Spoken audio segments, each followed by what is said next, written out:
What is going on, everyone? It's back. It is back. The Mike and Millsy show is back. It's been a long time. It's been my fault, obviously. As you know, I've had personal issues, family, granddad, etc. So I've had to take a little bit of a break from some of the podcasts and people that I've been working with. But Millsy, it is absolutely glorious to see you return, my friend.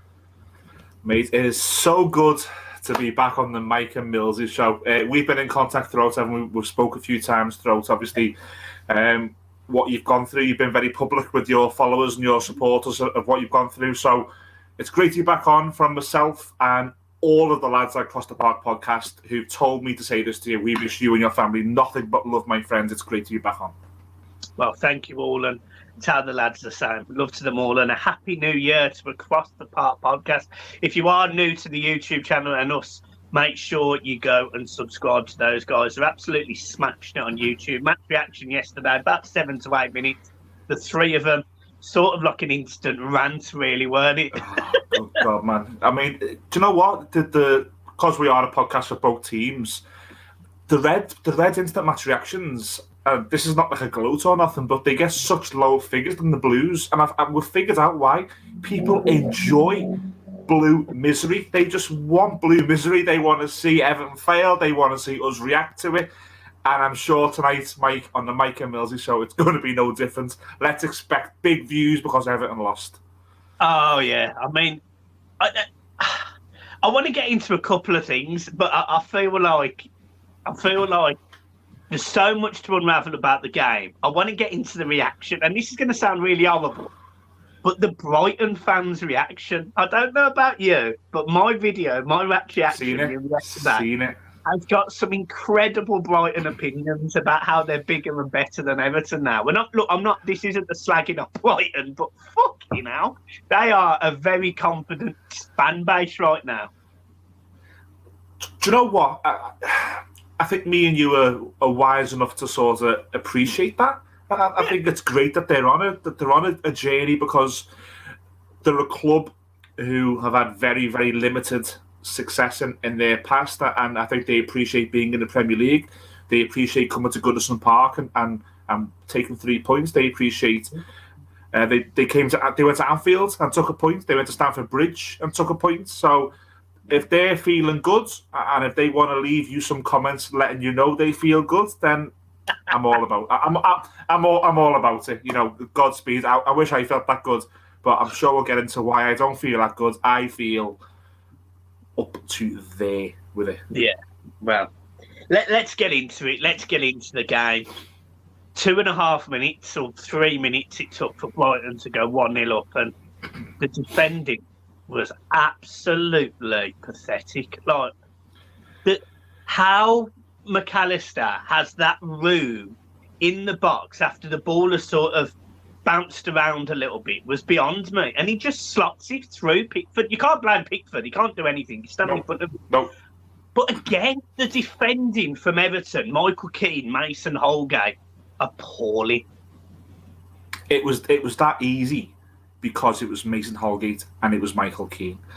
Now, Holgate is going through some sort of, for the past year or so, it's like watching someone who he's either give up or he's got such a high opinion of himself that he thinks he shouldn't be there. And I don't know which one it is now, but he is just not on the same wavelength that he was at the end of that 1920 season when Carlo came in. He was looking fantastic. He was looking like someone that you could really put in the centre of our defence, and he could build moves, he could win duels, he could do things. Michael Keane has always been someone who, for 70% of the season, he'll be rubbish.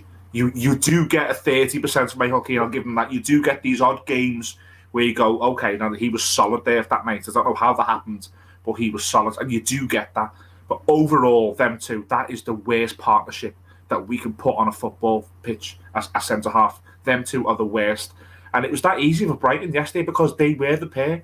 And Mason Holgate, I've seen tweets today that he was arguing with supporters in the Gladys Street. He was telling certain supporters where to go, and maybe he was getting some abuse, and that's what, maybe it was a switch for him. I don't know, but there has to be a line as a professional that you don't go there.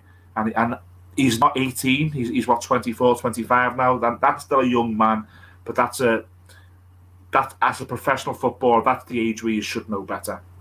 Michael Keane. Go on, sorry. No. Do you know what concerns me? And it does concern me with Holgate.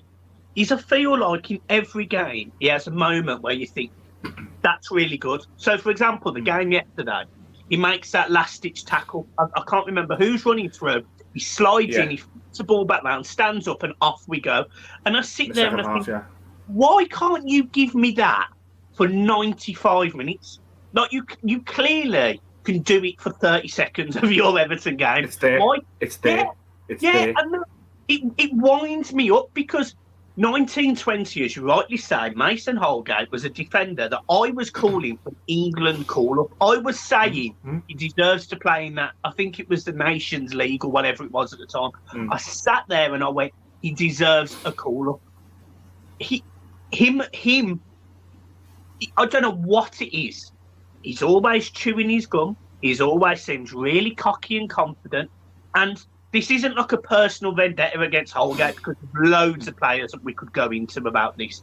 But I don't understand how, you know, when people say about most improved players, and we've been talking about the worst player of the season, Mason Holgate is putting himself in the mix for probably the least, like the person who's regressed the most in 2 years. And equally, he's probably our fifth choice centre half now beyond Branthwaite. Branthwaite starts tomorrow, yesterday, in my opinion, if he doesn't get COVID. I mean, don't forget Mason Holgate in 2017 when Allardyce came in. He was in that initial Allardyce fold. It was him and Ashley Williams, wasn't it? And then he was keeping players out. He was keeping Phil Jagielka out. He was keeping who's the fourth centre half at the time? There was another one. I forget who it was. Sorry, but he was keeping those Michael Keane. He was keeping those players out at what 19, 20, and you're thinking, good God, that he's going to have a future. Then when Carlo comes in, and there was I think it was Sky Sports analysis showing what he was doing with the ball, and Carlo was talking alongside it, going, "This is so important to us." And I had such high hopes. It's got to be up there because he does have the ability. He does. It's got to be there. Like I said, he's either give up or he thinks he's just beyond us. But if it's the latter, and I've got a shock for you, lad. You're not going anywhere better than this football club because what you're performing right now and what you've done for the past year has been dross. So if you do think you're better than us, I'll tell you what, I'll see you at Newcastle. That's where you're going. Yeah, but they're paying Trippier £175,000 a week. I mean, and I never thought he'd be one of those players that I thought wouldn't care. Last season, I was on, I think it was this show, saying bring him back in at right back because you know you're going to get a fight out of him. Yeah. At least he will fight. And there's been players on the official YouTube channels who are saying that he's the one in the dressing room who builds it up. I ain't seeing none of that. I ain't seen it for a long time. He's for some reason, he is not connected to this football club anymore. And I don't know what it is, but he has tapped out. What is it? Moving on to the other half, Michael Keane. Obviously, you mentioned it earlier, but what? This is going to sound awful, but what's Michael Keane good at this point? Because yesterday, for example, I think it was their second goal, might even have been their third goal. He makes a clearance, but instead of clearing it, in the air away from the player, he literally passes the ball back to the Basuma. And whoever it is at the edge of the box absolutely rifles it home. But that comes from a Michael Keane mistake. And how many times have we said that this season? Michael Keane slipped over. I think the first 3 games of the season, he cost us 3 goals. I think it's up there with him. And I think he cannot play under pressure. Yeah. Whether it be a personality trait of his, I don't know, but for whatever reason he can't play under pressure. Now, there was obviously pressure. The players aren't thick. The start of this season, they knew they were walking into a cauldron. The fans were back with Rafael Benitez, and he didn't start the season well. He had a terrible start to his Everton career when we were having a really bad spell under Ronald Koeman. Yeah. He was terrible under David Unsworth when we couldn't win a game. Yeah. He was then terrible in the latter stages of Marco Silva. I don't think he can play under pressure. Now, he played really well at the start of last season under Carlo, where we had that low block base, and at times Carlo went back to that. Oh, sorry, it went low block at the start of the season. It was very defensive. Yeah. The set pieces were great, and I think David Angelotti was on record saying that he was a fan of Michael Keane. Yeah. The low block where the whole game was in front of him, and we had players such as Richarlison who playing well. We had James Rodriguez. We had Alan playing well at the time. He was fine. When the pressure turns up, he feels it, and you can see it. You can see it. Like yesterday, it was either 3-1 or 3-2, and he got the ball on his left foot. 84th minute. And he just panicked and shot. And you just think, if you had a cool head there, and this sounds mad being 3-1 or 3-2 down, but passing back to Jordan Pickford would be a better move or decision than what he'd done at that time. I don't think he can deal with the pressure. And if you're playing for a club like us, who are a massive club with a massive backing, you have to be the sort of character who can deal with that. So I think personally, it's up there. He cannot deal with big moments, big situations. We do see glimpses of a good defender. It's always when the team or the club are in good moments. It's never when we're struggling. He's never stood up through no fault of his own. Like I said, it could be a personality trait, and I don't want to really go down that route because it could be that. No. But when we've needed players to stand up, it's never been Michael Keane, and he's part of a group of players who've seen a few managers off. Yeah, there was a moment yesterday, and again, I do think it's more mental. I agree with you. I don't.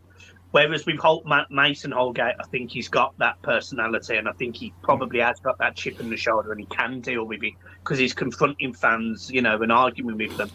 I think Michael Keane would very much back away from that. And look, that's a personality trait. That's fine. Under certain pressure, I do exactly the same thing, so I get it. Yeah. Like I go in my shell, I struggle a little bit. I understand. There was a moment yesterday, 84th minute, he picks up the ball. He's got Coleman, who's playing on the left-hand side, which we'll get into in a minute, but fucking hell. And he's got, I think it's Holgate alongside him on the right-hand side. And he passes the ball out of play between Tamari Gray and Coleman.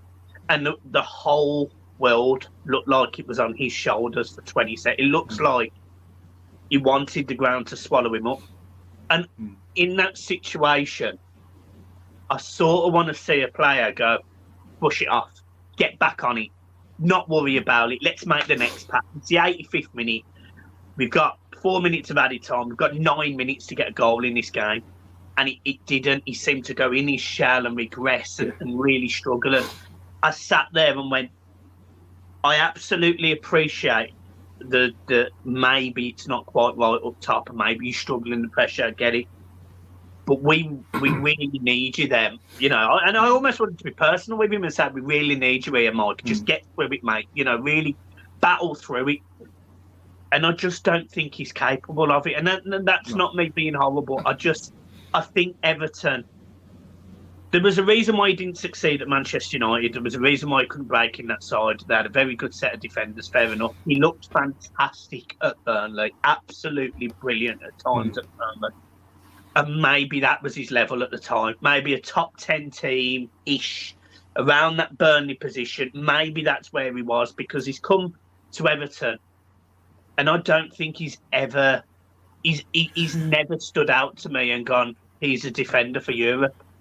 No, we're a tough set of fans to play under. And I think we're both a bit that we are a tough set of fans to play for because we're demanding the fact that our not so likeable neighbours on the period they're having doesn't help us as fans because we want more because look, we'll get into this later on, but we're not a no-mark club. But you look at Michael Keane and you look at England, and England have had times where they've tried to rely on Michael Keane and he's been okay, and then they've had to just say, we can't take you to a tournament. We cannot rely on you in that situation where we could be in a final, which England were in the past summer, and relying on Michael Keane to keep a cool head and be aggressive and be composed. Yep. And again, I don't want to go too much into the personality trait because it could just be a personal thing, but I think it's clear to see now that if we're expecting Dave Watson or Phil Jagielka, we're not going to get it from Michael Keane. No. Let's move on then. Let's talk about the game, Rafa Benitez. Let's just right. I'm going to make my stance straight off the bat. Well known.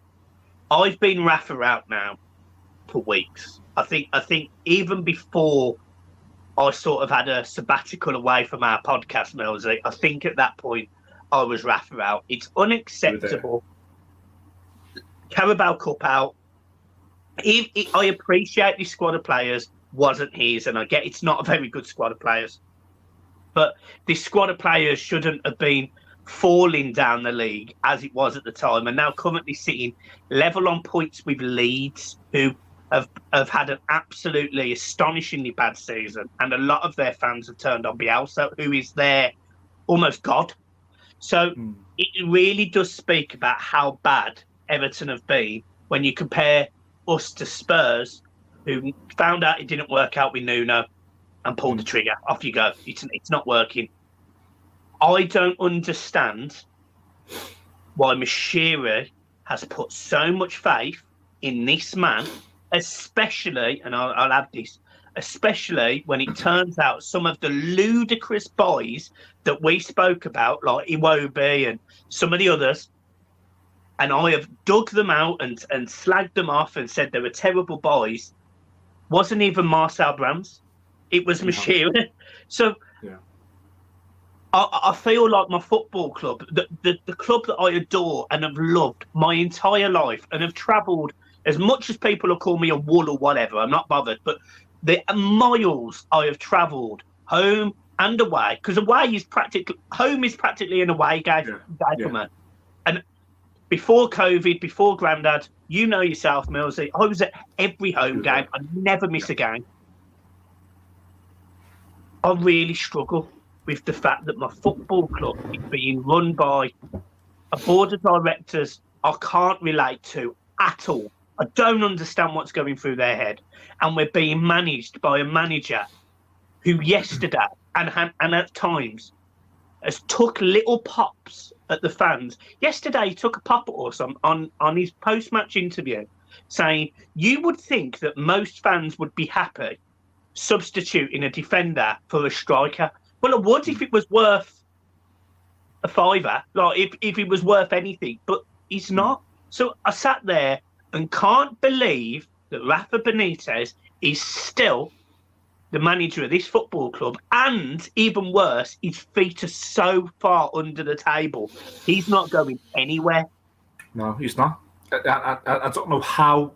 I don't know how this has happened. Now, when he first came into the club, I'm on record on this podcast, on the Across the Park podcast. We've done an instant video. I wasn't too happy, but I did say, and I know you said as well, that we'll just see. We'll give it time because we're in such a position as a club at the moment that we do need a safe pair of hands. And could he be the safe pair of hands? Could he punch above his weight with Andros Townsend? Could he punch above his weight with Rondon? We'll give him the chance. He has fell flat on his face. Flat on his face. And I'll argue with any Evertonian, and I've always said this, no one's right or wrong, but I would argue that he's fell on his face at the minute because this is the second time and the second player that he has allowed his personal beef within 6 months to get in the way of what best team is to play on a Saturday or a Sunday for Everton Football Club. Yeah, he would not play James Rodriguez. He would not even consider playing the most creative player. And I get the fact that James Rodriguez was not 100% committed to this football club. He wasn't last season, but look what we got. You're telling me that him in this squad this season, we'd still be 15th or 16th? No chance. No. So there's number one. And we said, okay, we'll back the manager. And now we're at a point where another player has fell out with the manager. And we're playing Seamus Coleman, left wing back, to prove a point. You Mr. Rafael Benitez are not bigger and will never be bigger than this football club. To be doing things like that and costing my club and my team points at Goodison Park, you fell flat on your face. I'm there with it. I am absolutely there with it. And I will never, ever want Everton Football Club to lose a game. But I am in a situation now where I'm thinking, good God, if we lose 2 and it gets rid of them, is that best for this football club? I'm telling my little boy when I come home, who's nearly 4, that Everton win. I've got to lie to him and say Everton win, otherwise he's going to lose interest. And I'm hoping there's brighter days ahead for him. But where I am now as a fan, I am up to there with it. And we now have a generation, and I'm older than you, Mike, by about 10 years, so I'll include you in this. We have a generation who've not seen anything from this football club. And we have people like that messing around on personal beefs and playing a right back who, unfortunately, I love this man, who unfortunately isn't very good anymore. You're playing him left back. because you have a personal beef that you cannot put aside as the manager of the football club to better the team on the pitch. And this is what I said in my match reaction yesterday, and you're absolutely spot on, 100% spot on. The fans backed Rafa in the summer because they decided in the end that they would go, okay, we trust what you are saying about Rafa. He doesn't want to be here. It helped the fact that he obviously left the game early. We didn't see him for weeks beforehand. Right, fine. Doesn't want to play for Everton. Rafa's done a good thing. He's got him off the books. All of a sudden, he's got a personal beef with Luca Dean, who in all accounts, I have never heard anyone say Luca Dean has a chip on his shoulder about playing for this football club, including to the fans. He's always interacted with the fans. We've always seen Instagram posts. We've always seen tweets, sorry, it weren't a great day today, or yes, we won up the toffees, whatever, I'll be back soon if he's injured. I don't understand how, and this isn't a dig at our fans, by the way, but I have sort of done it. I've said it in the past. How have we turned on Luca Dean before we turned on Rafa? Because there was more people. We have that ground yesterday when he warmed up. It's gone back. That's what I mean. Yeah. We've gone from saying Luca Dean doesn't want to play for our football club. Fuck him. He can go. We can leave. We've brought in a left back. We don't need you. Which is probably what happened. I'd say 3 or 4 weeks ago, before the Leicester game was due to happen. To yesterday, Luca Dean runs up the touchline and gets applauded. Everton fans made it brutally, beautifully known in an argument between Rafa Benitez and Luca Dean who we would trust. And we're going to lose our first choice French left-back international that, yes, hasn't been brilliant the last 18 months. He really hasn't. And Rafa Benitez is not the right manager to be managing Luca Dean. He's absolutely not. And in terms of moving him on, 29, we bought in a 22-year-old. He fits perfect. I get all of that shit. But for Luca Dean to be leaving in this window the way that he is an absolute fucking disgrace. And it is all, in my opinion, on Rafa Benitez. And he can make as many pops about he doesn't want to pay for this football club. I've signed a player that wants to play for this football club. No, Rafa, they don't want to pay for you. You are the core issue. And I'm telling you now, if my employer did something that I didn't like, there was an harassment case at work or something deep had happened that I could not support, I wouldn't want to work there either. Why would a Premier League footballer who has 20 years as a career, unless she's Zlatan Ibrahimovic, play forever, who has 20 years of a career, want to waste his time being managed by someone whose decision-making is archaic and he doesn't know what he's doing and the fans don't trust him? Why would you want to play for him? Luca Dean's not going to sit around and sit on the bench for the next manager because he knows Mashiri's got him under the table. So Luca Dean could lose his French spot for the World Cup next season. He's got to throw his toys out the pram if he wants to play football. I don't blame him. I don't sit here and blame Luca Dean at all. But what really pisses me off is at times we backed Rafa, and including me, we got done. We got done. I don't know how we got away with it, but we got done by a man that doesn't have a fucking clue what he's doing at managing Everton Football Club and our fan base, because he's doing a piss poor job and slagging us off after the game yesterday and telling us that this club has got fights and the players have played well in games and we haven't defended properly. That's all on you. It's all on the way he sets up. He set up yesterday for corners, man-marking players in the middle of the box, which allowed 2 men at the back post to be completely unmarked. What the fuck is that about? Made 3 points out of 36. And okay, like we always say, and I'll repeat myself, no one's wrong. We are all entitled to our opinion. But 3 points in 36, if we do that again in the second half of the season, we go down. We are in the shit. In it. And he can stand there and he can say it was great in September. He can stand there and say there's commitment and last season you never see it. You can pull every excuse out the bag you want. If we do 3 points in 36 or out of the next 36 points, we are in the shit.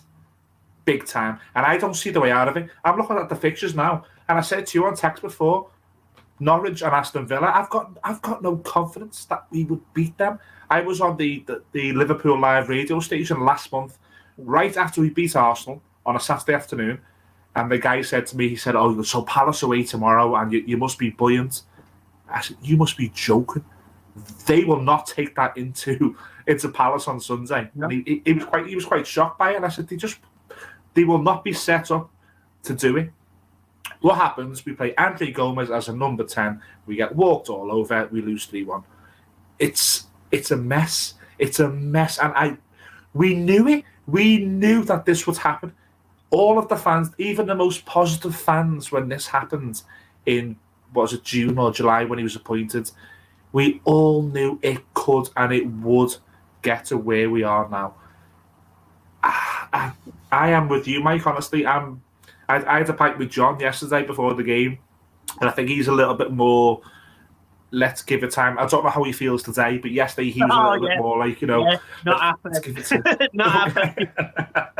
I imagine. And by the way, if you're watching John, it was great to have a pint with you yesterday. Absolute top lads. Fucking joking, and it's a complete waste of space. Look, we're at a point, or I'm personally, I hate saying we're, because it's not we're, it's me.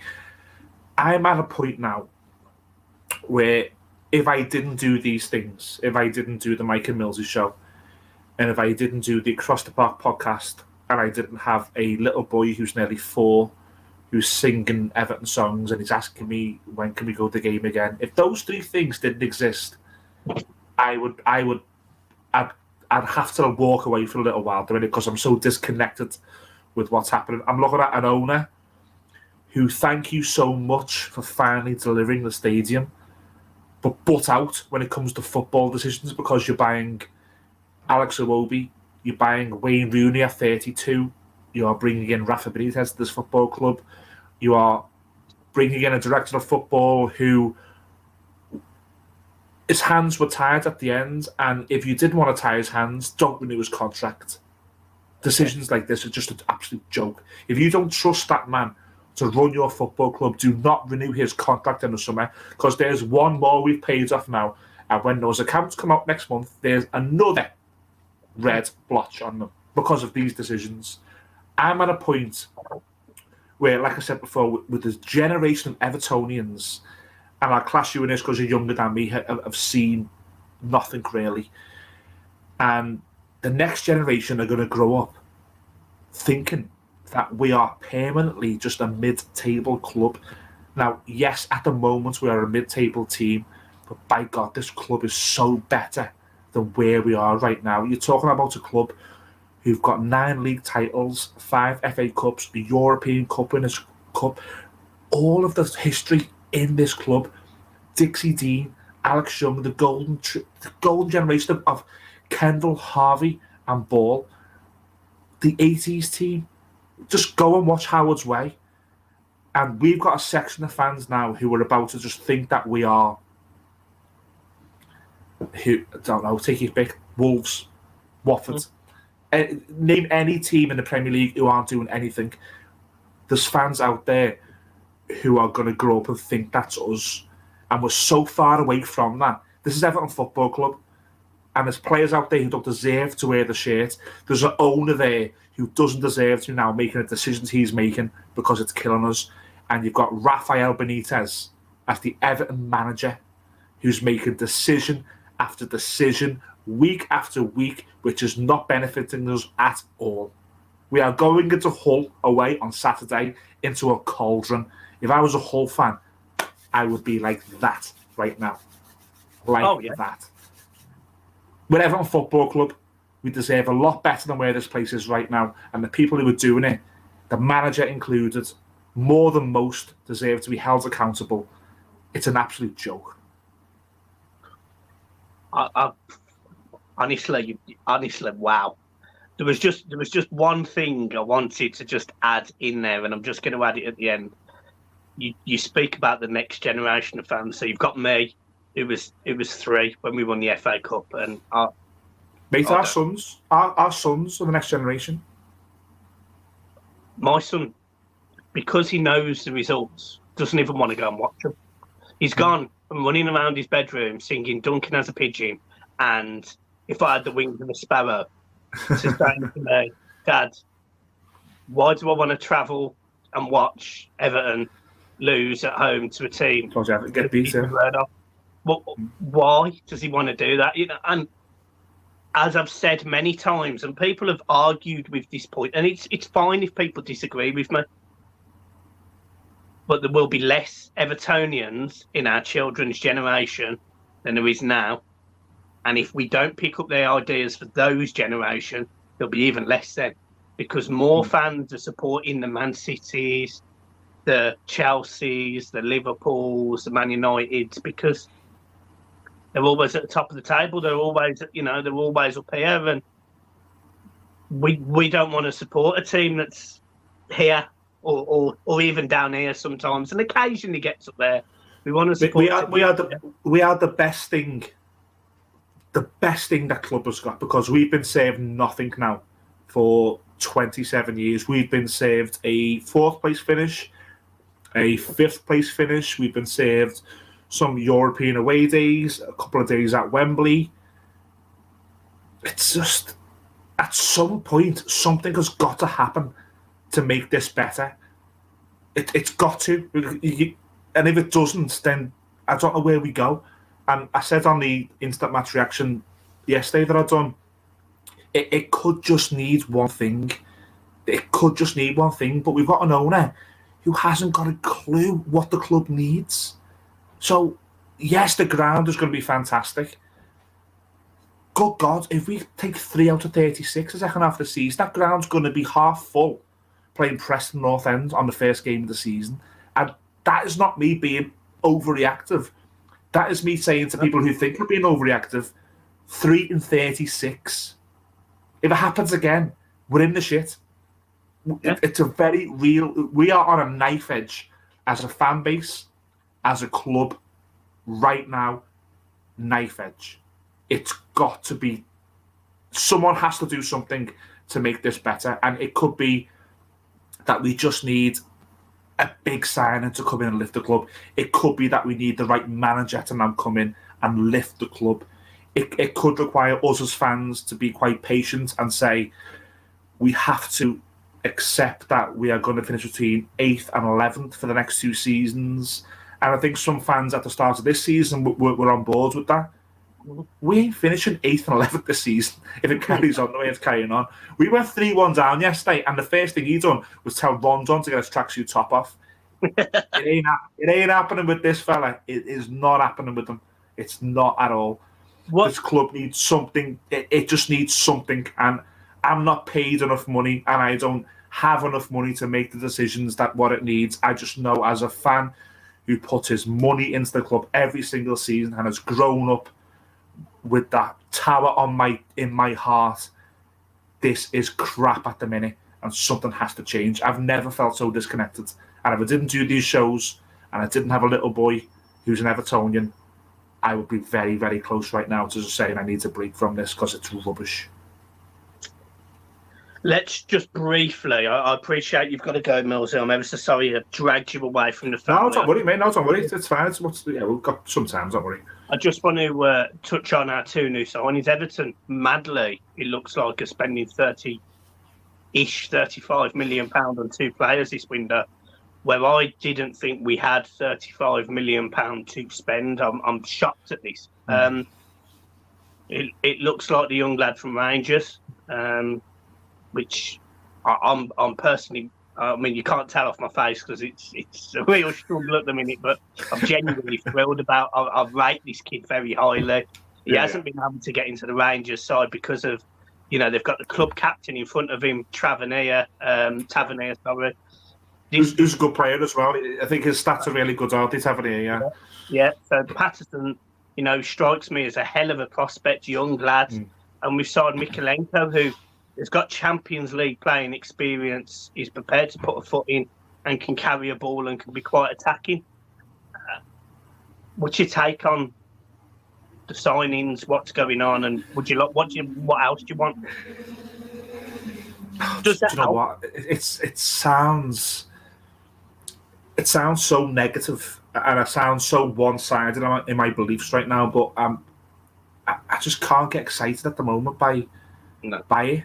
And that's wrong, and I will readily admit that's wrong, and I'm really happy for Evertonians who are happy tonight that we are making young signings who look to be really good players. At the minute, I am just, like I said, I'm there with it, and I think Patterson, from what I've read, it looks like he could be very similar to what that lot have at left back. Yeah, he looks to be really aggressive, attacking, highly rated. Every coach he's had has praised him. Yeah. He plays for Scotland, but he can't play for Rangers because they've got the club captain who does good things on the pitch, and that's hard to drop. You can't drop your club captain. Yeah. We found that when we were signing centre halves under Boyz, and we had David Weir and Alan Stubbs. It's not so easy to drop your club captain when they've done nothing wrong. Yeah, I think we need a right back. We absolutely do. We've never needed a left back. We've got one of the best left backs in the league who, hasn't been in great form. He's still one of the best left backs in the league. There's going to be teams who will be happy to take him this window. I tell you what, he ain't here on the 1st of February. There'll be teams who will take him. There's teams out there who may try and get a deal, who may try and get some sort of deal to benefit them. Loan, obligation, low ball offer, of course, but he ain't here on the 1st of February. We've never needed a left back. I don't know why the first thing we've done is £17 million, albeit in instalments, on a left back. I would much rather spend the £17 million on a creative player who can stand in the middle of that pitch and make it rain and win games. I think that's what we need. I'm looking at that side yesterday, and I said to Pricey, who sat next to me, I said, why are we in a situation right now where Ross Barkley would improve this team? I'm going to send you a picture. I print screened a photo of the football pitch yesterday where all the players were positioned, and there was an absolutely monumental gap in the middle of the park between the striker, the wingers, and the two midfielders. There was not a single Everton player in, I'd probably say, a radius of 25 yards in the middle of the pitch. I'll send you the picture. And for anyone watching this, I'll put the picture on the screen now so you can see it. But Millsy, you'll be able to see this and you'll be shocked. You'll be shocked. Mate, I've seen it. I sit in the park end. I sit quite close to the away fans and quite far back, so I've got a really great view of the formation and the positions. And that's what triggered my conversation yesterday with Pricey. I said, how would Ross Barkley, who was so inconsistent, yes, a good footballer, but so inconsistent, never got double figures in assists, never got double figures in goals, never broke through properly with the England national team when others around his age did. How would he now improve us? Why are we 5 years on from him leaving that you would say his parent club, who don't want him, we would benefit from having him back. If you'd have told me in 2017 when he left that in 2022 he had, I'd probably guess at no more than 2 hands caps for England, no more than maybe 1 goal for England. He's been loaned out to Aston Villa, and he was barely named in their Premier League squad, that he would improve us. I would have laughed at you. I'd say, okay, well, Mashiri mustn't be there. That must not have worked because we've got the billionaire owner and we're spending money, so something's gone wrong. And the sad fact is that he is still there, and Ross Barkley walking into that team would help us in what our manager thinks is going to be a great second half of the season. What I see, I think we are in for a fight. Because Chelsea need a left back. If Chelsea said to you, we'll give you 15 million and Ross Barkley for Luca Dean, do you take it? And I can't believe I'm asking you that question at this point, because I despise Ross Barkley. I don't so much despise. I think how he left us was horrible. And the fact that he was an Evertonian, he was from the city, that he did that, magnified it. A foreign player doing that to us would have shit on us, but someone who grew up in Wavertree and has the thickest Scouse accent that you can find in football done that to us was terrible. I feel like the question you've asked me is like being single on the dance floor with 2 minutes to the big lights and you just settle. I think that's what you've asked me, and I think when you're going into the night out or you're going into the season, you would say, nah, I wouldn't. We're in a position now where we are taking her home, unfortunately. I think you'd have to take it because it would improve us. Luca Dean's not going to play under this manager. The only way I can see that not happening, Luca Dean leaving, not happening, is if something happens within the next 7 days. A new manager comes in, or Duncan Ferguson comes in and Luca Dean plays a game. But the question you've asked me, if this manager is going to see out the season and he's not going to play Luca Dean, I would take Ross Barkley. Would you? I absolutely agree with what you've said. If the best option, in my opinion, and again, I can't believe I'm saying this, is Jesse Lingard. But I don't think, after spending the money that we've spent so far on players, I don't think we go and lash 20 million or 15 million, or whatever Lingard would cost now, because I know he's out of contract in the summer. Yeah. I don't think Everton lash that money on Lingard. I think he's going back to West Ham, isn't he? I can see that's what will happen. I imagine on that, because there's rumours now that West Ham won him.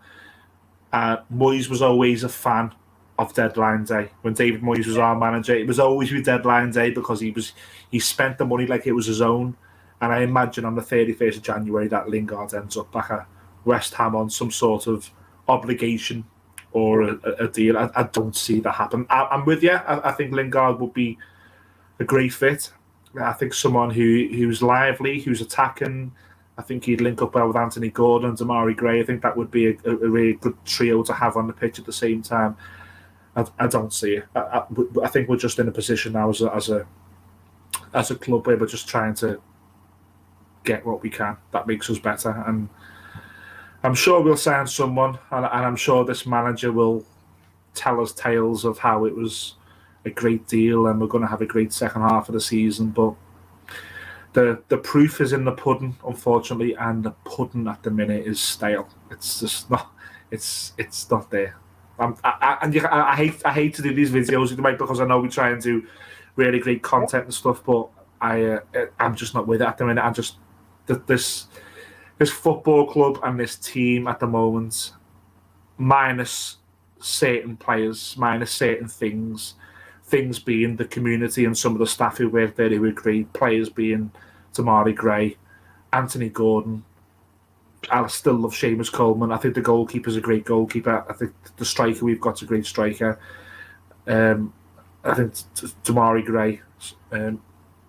I think beyond that, I'm just not connected. I'm just not there, and I don't trust any of them. And if we end up in a situation where we need to rely on 11 players to do something to save us, I think we're going to be. This is worse than Dogs of War. We're in a worse position than we were.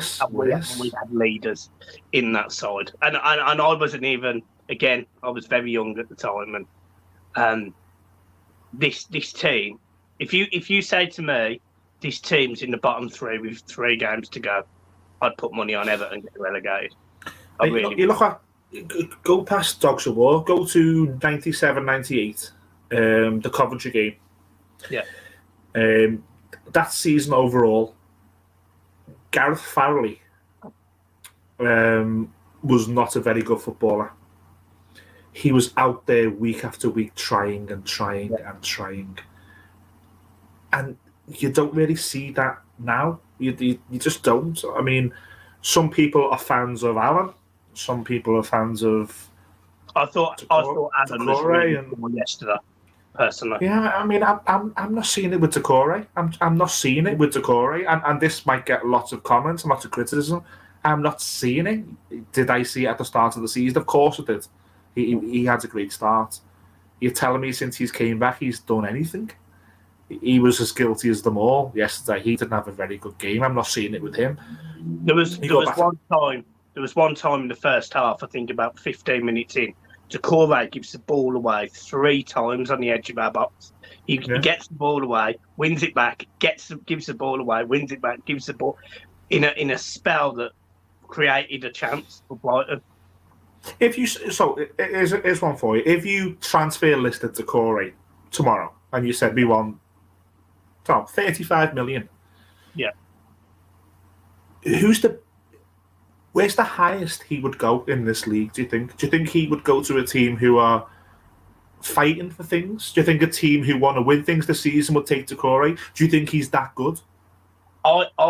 It's such a difficult question because of what you've just said about the start of his season. If you'd have asked me that question 6 games into the season, before he broke his foot, I would have said he could have got into a Spurs, an Arsenal. Mm-hmm. He was the perfect midfield driving force to carry that ball from C to A, bypassing the midfield. But what I would say is, as of right now, I don't think Decore gets in the top 6 sides. I would probably question whether West Ham would want him, Wolves would want him. But we're probably his level as of right now. You'd probably argue Newcastle would throw 35 million at him because they've got it. Yeah, but they're just mugs. That's what I mean. That's what I mean. They're going to do what we did. So as of right now, we've gone from Decore, who I think 4 weeks ago I was arguing with people to say he gets in that team. He gets in that team. I think I did an Arsenal and Everton 11, and I put Decore in that midfield. I don't think you do right now. And look, I know it's a subject that we don't go near, but you go back to the likes of Gylfi Sigurdsson. He had better numbers than Decore, and he was hated. Gylfi Sigurdsson had better numbers than Decore, and fans didn't want him. I think we're very... I don't know. I think as a fan base, and I'm guilty of it, I think sometimes we latch on to these players and we expect too much, so when they go and get stuff, we don't get it, and it goes a bit wrong. And Alan's another one. I don't think... I mean, that combination of Alan and Decore, if that combination is that good, why can't they play in a 2? Yeah. Why do they need a third? Yeah, I agree with you. We get completely overrun in midfield every game. Every game. Mate, I'm And we guilty have of it all myself. season, if you think about it. We have done. I mean, we went behind the first game of the season. We went behind the second game. Up until I think at one point this season, it might be Brighton equalising at Chelsea. We'd taken more points from being behind than any other team. It doesn't work. No. I think that was all at the start of the season. Was that Burnley? I think Burnley scored first to Goodison. Southampton scored first to Goodison. We were leading twice at Leeds, actually. So I think there was a number of games at the start of the season. I think Manchester United were 1-0 up, weren't they, and then we equalised. And I don't know. It's like I said at the end there. It's one of those at the moment where I'm not with it, and I'm seeing negative things. And if anybody wants to put in the comments and counter and see positive things, then that's fantastic. But this Brighton game is not the exception. The exception was Arsenal. The exception was Chelsea, who could have been 3-0 up in the first 10 minutes. The exception was Southampton at home in the first game of the season. They were the exceptions. The Everton Football Club, where it is right now, is what you seen yesterday. It's fans who are divided. It's a team who, for whatever reason this season, are failing. It's a manager who is blaming everything but without looking in the mirror, he's blaming everything but himself. Yeah. It's for me anyway, for me personally, it's a bit of a mess at the minute. And this same group of players last season, when they beat West Ham in May, were 5 points off fourth with the game in hand. They were second on Boxing Day. And when we beat Liverpool at Anfield, we'd just gone 7th, 4 points off fourth. Same players, apart from the two most creative players that this manager has forced out. What an ending! What an ending! Guys, fucking brilliant! What an ending that is, Millsy. It's brilliant. Well, guys, I hope you've enjoyed the therapy session. I think that'll be the name of the title, to be honest. It's been an absolutely fantastic podcast today, Millsy. I've thoroughly enjoyed it. Mate, I needed this. I needed it. I just told you before when I said to Becca downstairs, I said, listen, I've got to go upstairs and you will benefit from this. I'll come down a better person. Yeah, that's it. He's going to come down, doing the helicopter. Yeah. The little one's asleep. Hello, everyone. I'm doing it for you, babe. It's all for you. It's all for you. Jesus Christ. You want more children? Here we go. Oh, God, don't start that. Jesus Christ. My 7-week-old daughter has not stopped crying, my friends. It's got to be a girl thing. My son was fantastic growing up. I have been layered into a false sense of security, but my second one has been a bit harder. So as for number 3, I can't see it happening. I'll never rule it out because you never know, but I can't see it happening, trust me. I've been leaving paracetamol around the house, blagging headaches. Good man. Guys, look, we're going to leave it there. Millsy, as always, thank you for coming on. The show's back, guys. The show is back. It'll probably be a Monday or a Tuesday every week. Yeah. We've just got to sort out when we record because our timing's going to be off. But we will get it done. And thank you ever so much for tuning in. Make sure you go to Across the Park podcast and listen to the guys. Watch the guys. They've got the podcast. They've got the YouTube channel now. Doing brilliant on both. Go and support them. And Millsy, I'll see you after the Hull game. Good God, mate. That sounded like a threat. That sounded like a threat. Mate, I'm looking forward to watching your preview for it. Let's go into it with, once we get this out of our system, let's go into it. And it's the FA Cup, and the FA Cup is such a special competition for this football club. Let's hope that next Monday or Tuesday, myself and Mike are doing a really positive show. A winning reaction. That's what we want. Come on. Up the top, guys. I'll see you soon. Millsy, pleasure as always. Peace. Thank you, my man.